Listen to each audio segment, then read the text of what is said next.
viola um princípio só. Geralmente viola todos, porque se você contrata seu concurso público, você está violando a legalidade, porque a lei diz, a Constituição diz que deve fazer concurso e você não fez.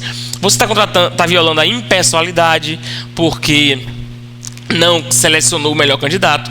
Você viola a moralidade, pois foi uma questão, né, favorecimento pessoal, é antiético.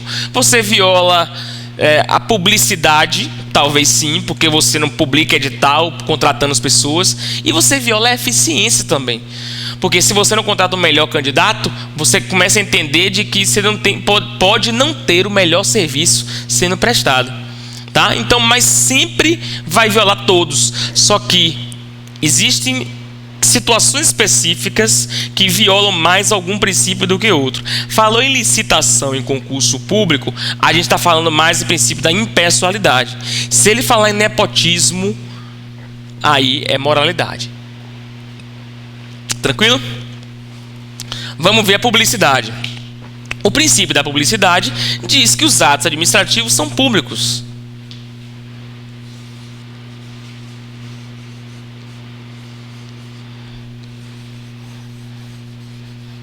Devem ser públicos.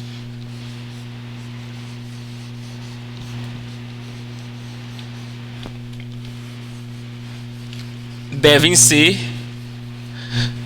públicos, né? De conhecimento geral. De conhecimento geral. O ato administrativo ele deve ser de conhecimento da sociedade. Quando o poder público faz um decreto aumentando a alíquota de IPTU, não adianta ele fazer um decreto e guardar na gaveta. Ou quando ele faz um decreto exonerando algum servidor, contratando, ele tem que publicar aquele decreto. Se ele faz um concurso público, deve publicar o edital. Então a publicidade ele é um requisito, inclusive, para que haja eficácia do ato administrativo. É por isso que o ato público ele devem ser públicos, né? Deve ser de conhecimento geral, para poder, inclusive, ter a sua validade. Agora, não é uma regra que é sempre, aliás, no direito, raras são as situações em que a gente diz sempre. No direito, geralmente, a gente tem uma exceção. No direito, se é uma questão de concurso, vier ele dizendo sempre, nunca, né? Ou então jamais, duvide daquela alternativa, porque provavelmente, não estou dizendo que é sempre, né? Provavelmente ela vai ser falsa. Então, nesse caso aqui, o princípio da publicidade ele contempla algumas exceções. Nós temos alguns casos em que os atos administrativos eles não podem ser publicados, até mesmo para defender aquele interesse, defender o direito de alguém. Primeiro exemplo: direito à intimidade, vida privada, honra e imagem das pessoas. O Estado não pode publicar coisas pessoais dos cidadãos que firam, né, a intimidade, a vida privada, a honra e a imagem. Ele não pode, se porventura tiver dados seus, acabar publicando aquilo em conta do princípio, em virtude do princípio da publicidade. Segunda exceção, caso de segurança do Estado ou da sociedade, dados particulares, sei lá, militares, que são para segurança nacional, dados pessoais, segurança interna, também podem não ser publicados. E por fim, atos processuais que correm em sigilo, também são atos que não podem ser publicados. Então, são exceções que a gente tem ao princípio da publicidade.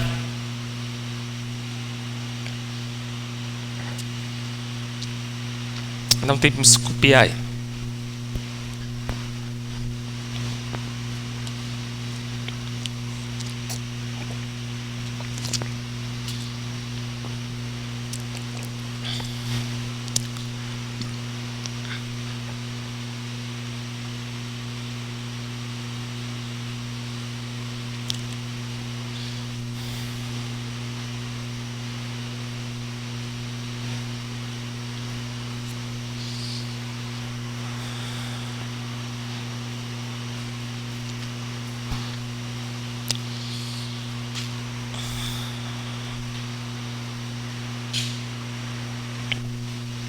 Tá? Então esse é o princípio da publicidade. E o último princípio que nós temos é o princípio da eficiência. é importante a gente destacar que esse não foi um princípio que veio logo com a Constituição de 1988. Ele veio no ano de 98, 10 anos depois, por força de uma emenda constitucional, a Emenda Constitucional 19 de 98.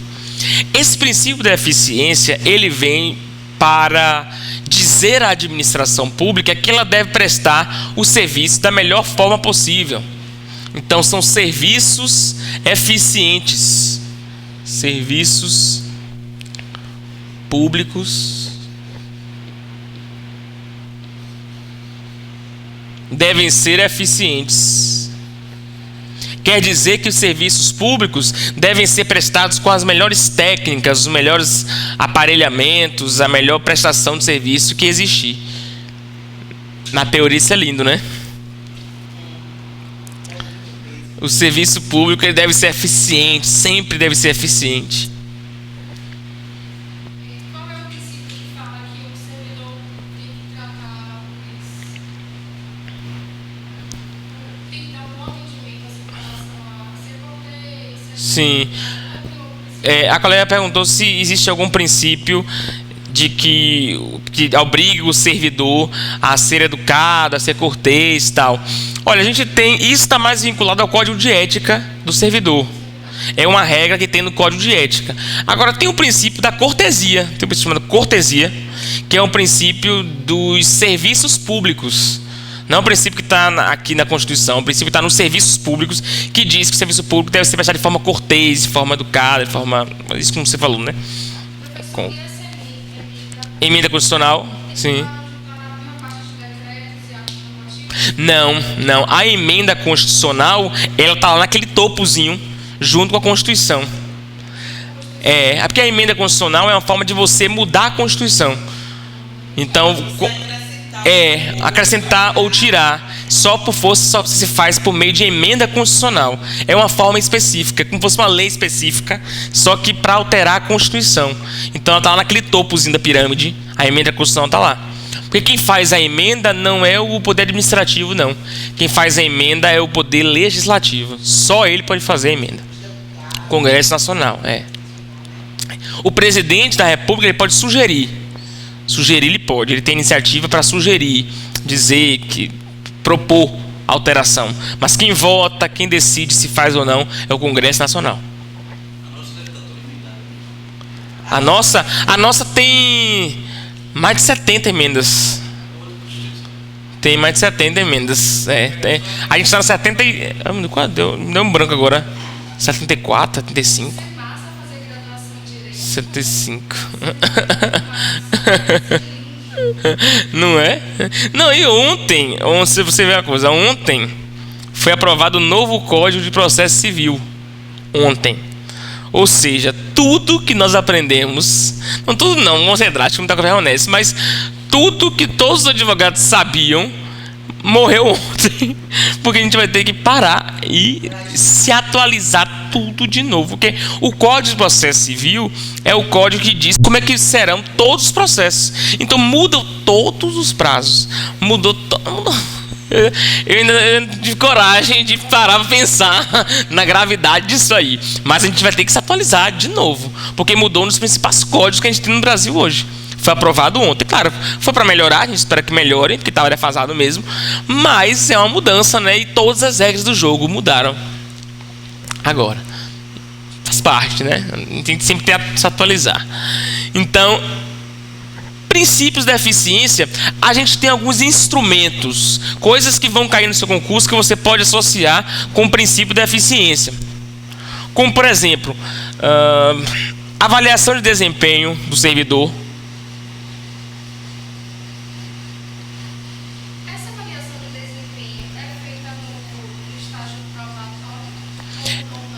Ela é feita no estágio probatório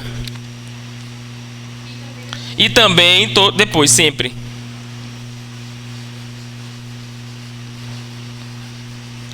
Ela é feita no estágio probatório, né, para ver se vai ser aprovado e vai adquirir a estabilidade. Isso.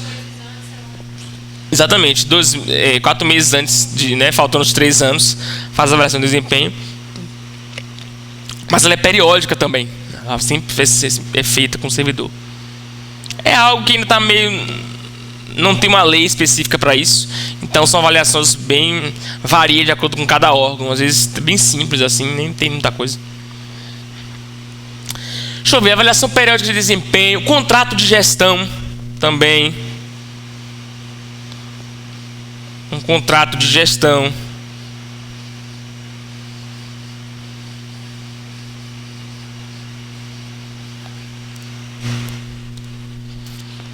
Que é um contrato que a administração pública pode fazer para poder melhorar os serviços públicos. São exemplos assim que a gente tem para instrumentos. A Lei 8987 de 95, ela fala um pouco melhor sobre o serviço público. Se tiver interesse depois em ir lá, não tiver pressa, né? Porque a gente vai ver isso. Depois a gente tem lá na Lei 8987, define o que é serviço público, quais são os serviços públicos essenciais, em caso de greve, 30% tem que permanecer, né? Tem toda... Não pode ser interrompida, etc. Então, esse LIMP são os 5 princípios mínimos da administração pública, fundamentais. Só que existem outros princípios também. Existem outros princípios que estão na Constituição e que são importantes para a administração pública. O primeiro é da isonomia. O princípio da isonomia diz o seguinte: o princípio da isonomia diz que devemos tratar todos os iguais de forma igual e os desiguais de forma desigual na medida de sua desigualdade. Olha lá, tratar os iguais de forma igual e os desiguais de forma desigual na medida de sua desigualdade. Esse princípio da isonomia, ele vem dizer para a administração pública o seguinte: vem dizer, administração pública, você não pode tratar todos iguais em algumas situações. Existem situações, por exemplo, cobrança do imposto de renda, é um exemplo que segue ao princípio da isonomia.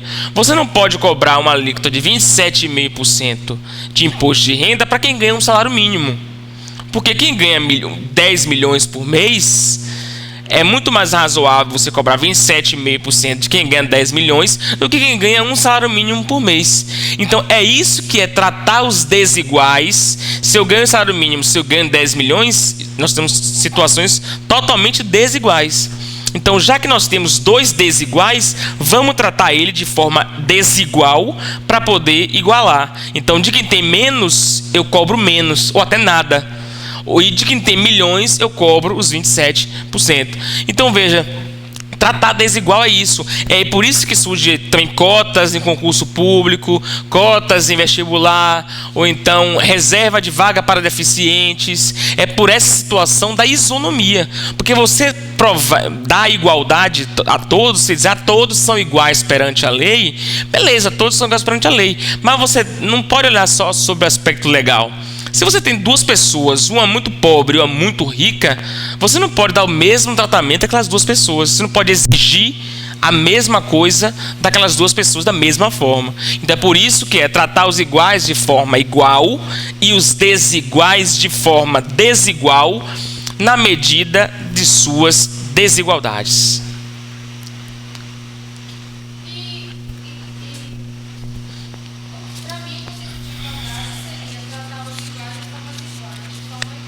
Igual, isso. Não. É a mesma coisa. Isonomia é sinônimo de igualdade. Tá? Faltou botar aqui. Isonomia é sinônimo de igualdade. E é diferente da impessoalidade. Não discriminar os administrados. Isso. Exato. Então, veja... Igualdade é isso. Agora, com base nessa igualdade, a gente faz uma pergunta que é cobrada em concurso. Será que o concurso público pode estabelecer fator discriminatório? Aí a gente tem que pensar. Porque, em um primeiro momento, essa questão fator discriminatório, você pode pensar de forma pejorativa, de forma prejudicial.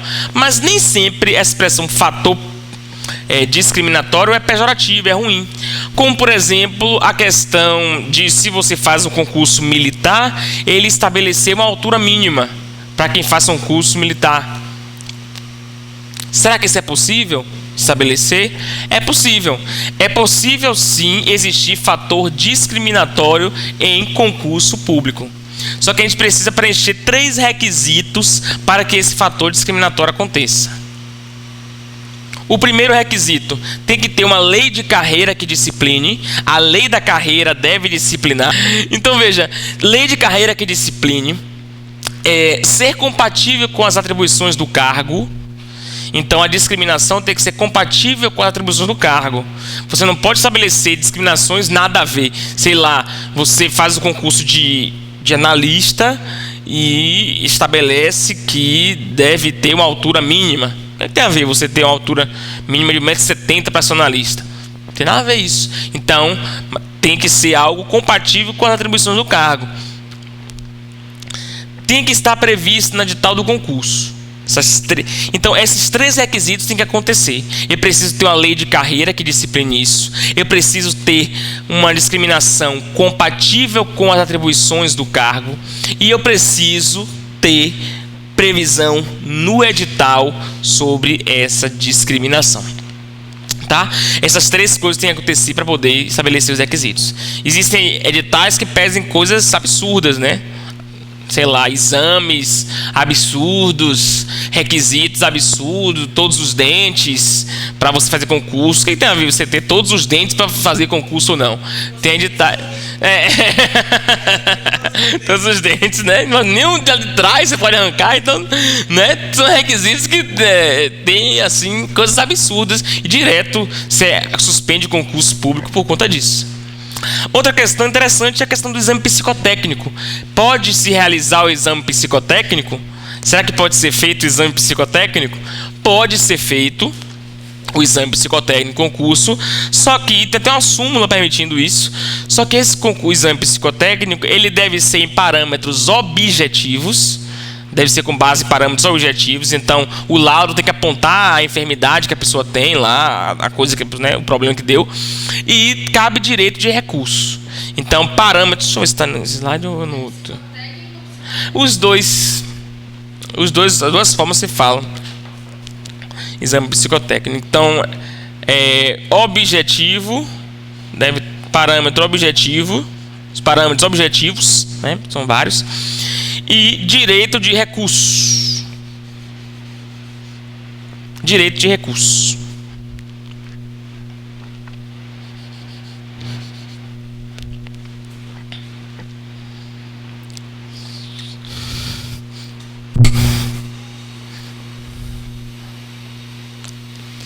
Contraditório e ampla defesa. Tranquilo com esse princípio da impessoalidade, da igualdade ou isonomia, são sinônimos, tá? Tratar igual, igual, desigual, desigual, e pode fator discriminatório desde que cumpra esses 3 requisitos. Inclusive, o exame psicotécnico também pode. Contraditório e ampla defesa. Contraditório e ampla defesa são 2 princípios que a gente estuda junto, porque eles sempre são cobrados juntos. Contraditório... Vamos lá, um conceito direto de contraditório. Contraditório seria, em um processo, você ouvir as 2 partes.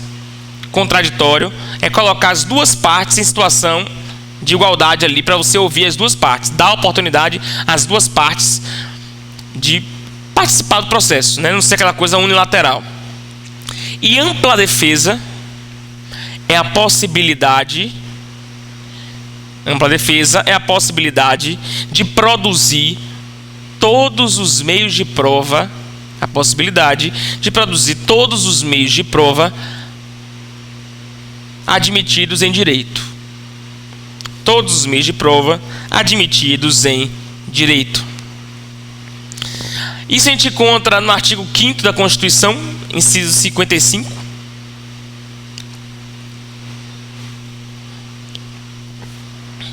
Artigo 5º da Constituição, inciso 55.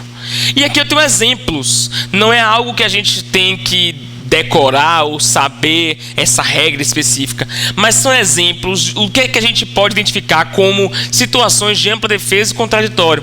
Por exemplo, defesa prévia, se você é um servidor público ou você é qualquer cidadão mesmo que for acusado pela administração pública, tem o direito de defesa prévia. Você tem o direito à informação, a informação do que é que você está sendo acusado, ou informação de dados seus lá dentro. Direito de produção de prova, também é um direito do cidadão ou do agente público de produzir provas para se defender. Direito de defesa técnica, no caso, a defesa por um advogado.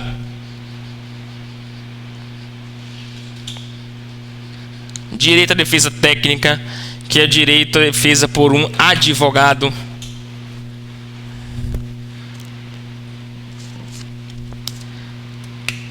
E interessante que essa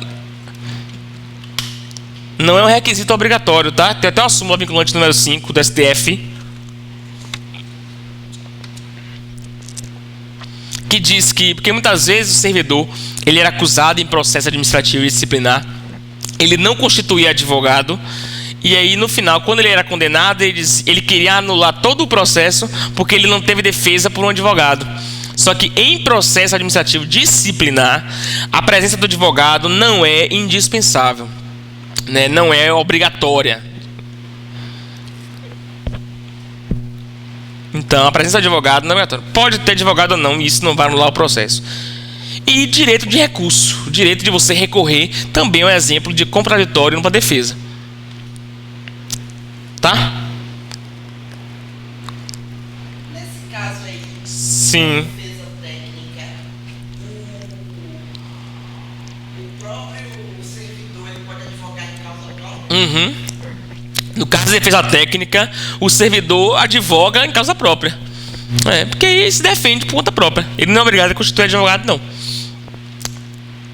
Exatamente. Agora, se fosse processo penal, não. Processo penal, ele teria que ter um advogado.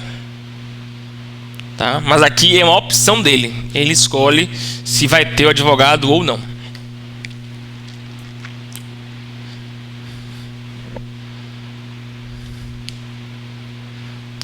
Contraditório é uma defesa, é isso. Razoabilidade e proporcionalidade. O princípio da razoabilidade e o da proporcionalidade. São princípios que a gente estuda junto também, que significam praticamente a mesma coisa para vocês, né? Eu digo para vocês porque se fosse coisa jurídica, né, a gente teria um critério maior. Mas razoabilidade e proporcionalidade, eu diria que é a adequação entre os meios e os fins.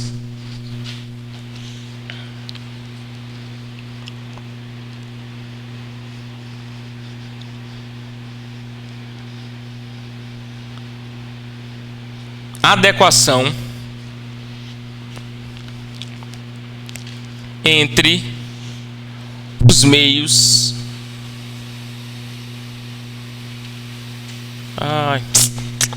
vamos lá,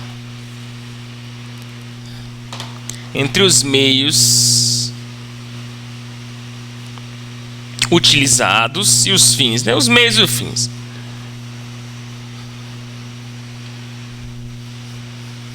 E os fins. O que quer dizer razoabilidade ou proporcionalidade? Razoabilidade é mais no sentido assim de que a administração pública deve agir de forma razoável, coerente. E proporcionalidade é essa proporção. Se um agente público chega atrasado um dia e o seu chefe quer chamar a atenção nesse agente público e quer aplicar uma penalidade por isso, ele deve fazer por meio de uma advertência e não por meio de uma demissão ou por meio de uma suspensão porque chegou atrasado um dia. Percebe que não existe proporcionalidade entre a finalidade, que é dar uma advertência, e o meio utilizado. Quer dizer, que você quer chamar a atenção do cara demitindo ele, né? Isso não existe proporcionalidade isso. Então, da mesma forma como a administração pública, se ela quer construir o metrô, o caminho do metrô para desapropriar os imóveis para o metrô passar, ele não precisa desapropriar um bairro inteiro, né, basta se apropriar as coisas, né, que estão no caminho, ou o perímetro pelo menos adequado. Isso é proporcionalidade, é você não fazer, né, não usar meios excessivos demais. Tem até um autor que diz não matar um passarinho com um tiro de canhão, uma coisa assim, né, um exemplo desse. Mas é mais ou menos isso, né, você não fazer uma atitude totalmente desproporcional para alcançar uma finalidade mais simples. Isso é mais ou menos a razoabilidade e proporcionalidade. É interessante notar que esses princípios aqui, eles não estão na Constituição. Eles não estão explícitos na Constituição. Isso é importante, já foi objeto de questão, hein? O princípio da razoabilidade e da proporcionalidade não está explícito na Constituição. Eles são princípios implícitos. Razoabilidade e proporcionalidade são princípios implícitos na Constituição Federal. Razoabilidade e proporcionalidade são princípios implícitos na Constituição Federal.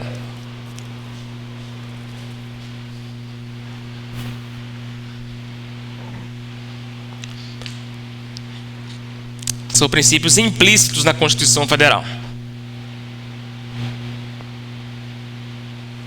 Agora, eles estão previstos na Lei 9784, de 99, no artigo 2º.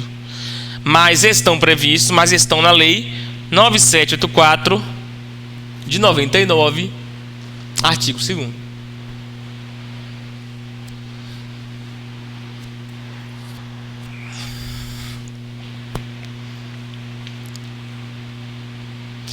E aí, se a administração pública ela fizer uma atitude desarrazoada, né, ou desproporcional, o que é que a gente pode fazer em relação a isso?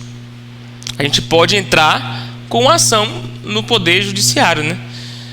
O Poder Judiciário ele pode analisar questões desarrazoadas ou desproporcionais. Isso porque tem uma sequência lógica desse pensamento.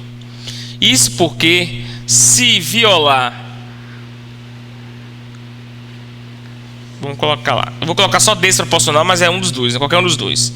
Se um ato for desproporcional,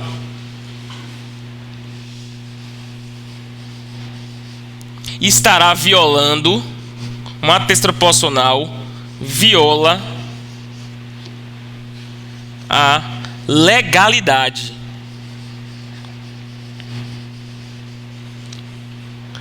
E se viola a legalidade, o Poder Judiciário pode analisar. Eu vou botar o PJ, tá? Mas é Poder Judiciário. Poder Judiciário pode analisar. É muito importante isso. A gente vai ter uma aula só sobre isso, sobre o controle da administração pública. Mas a gente já pode adiantar alguma coisa assim, só a título de informação. Porque o Poder Judiciário...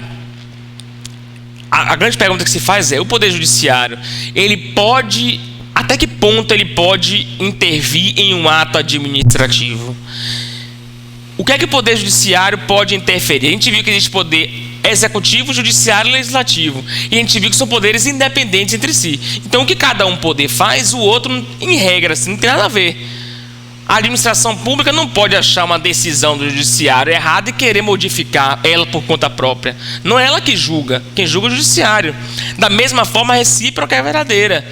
Se a administração pública resolve modificar o trânsito ali da região do Iguatemi, aqui como fizeram no Shopping da Bahia, né, que mudou o nome, essa é uma ação da administração pública, do poder executivo. Não é o poder judiciário que tem nada a ver com isso. Porque o mérito do ato administrativo, olha lá, o mérito, aquilo que faz ou deixa de fazer, o poder judiciário não pode intervir. O poder judiciário não pode dizer se uma lei, o poder público faz uma lei antidrogas. Ele pode dizer: eu não acho que essa lei deve ser feita. Ele não tem nada a ver com isso, não é ele que faz lei. Então, o judiciário ele não pode analisar o mérito de um ato administrativo. O que ele pode analisar é a legalidade. Violou a legalidade, aí ele pode analisar. Aí ele pode dizer: esse ato é legal ou esse ato é ilegal. Então, se a administração pública resolve fazer um concurso para contratar 1000 professores, O Poder Judiciário não pode analisar se aquele concurso é bacana ou não é legal, ou não é bacana, não vou usar a expressão legal, né? Eu não acho que deveria contratar 1000 professores, acho que deveria contratar 500. Ele não tem nada a ver com isso. Quem tem que dizer isso é o Poder Executivo. Agora, se ele faz o concurso e depois não chama os aprovados, aí ele está violando a legalidade. Porque ele fez o concurso, teve gente aprovada dentro do número de vagas e ele não chamou. Aí o Poder Judiciário pode analisar. Então a gente vai ter um momento que a gente só estuda isso, né, sobre essa legalidade, mas de antemão já deixo meio claro para vocês isso aqui, que o Judiciário ele só pode avaliar a legalidade do ato administrativo. Como ser desproporcional viola a legalidade, é porque ele pode... Hoje ele está mais sensível do que antes, né? Antes eu pegava dali que não acontecia nada. Mas se viola a legalidade, ele pode controlar, ele pode analisar. Tá? Controlar, né? Controle não pensa no sentido de comando, não, tá? É controle no sentido de análise, de poder analisar. Estamos chegando quase ao fim dos princípios. Para fazer questão, né? Acho que esse é o último. Não, esse é o penúltimo. Princípio da continuidade. Princípio da continuidade. O princípio da continuidade diz que os serviços públicos não podem ser, em regra, interrompidos.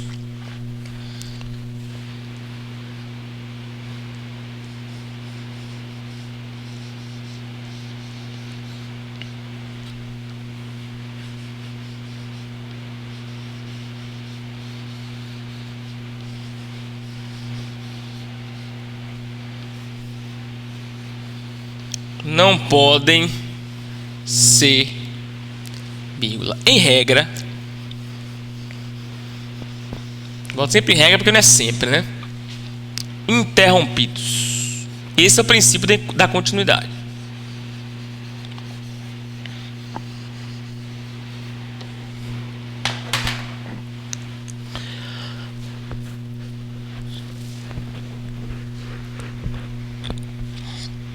Tá, mas e como é que fica a questão da greve do servidor público? Servidor público pode fazer greve? Não pode?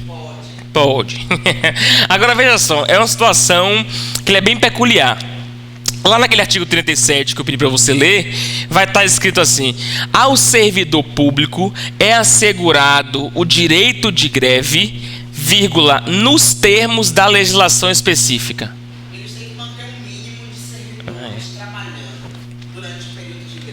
Exato. Então veja, mas olhe, a situação é essa, é verdade. Agora olhe o que existe antes disso, né? O caminho para chegar até aí. A Constituição diz que é permitido o direito de greve. Então se perguntar, é permitido o direito de greve do servidor público? Sim, é permitido. Agora é nos termos da lei. Nos termos da lei. Nos termos da lei.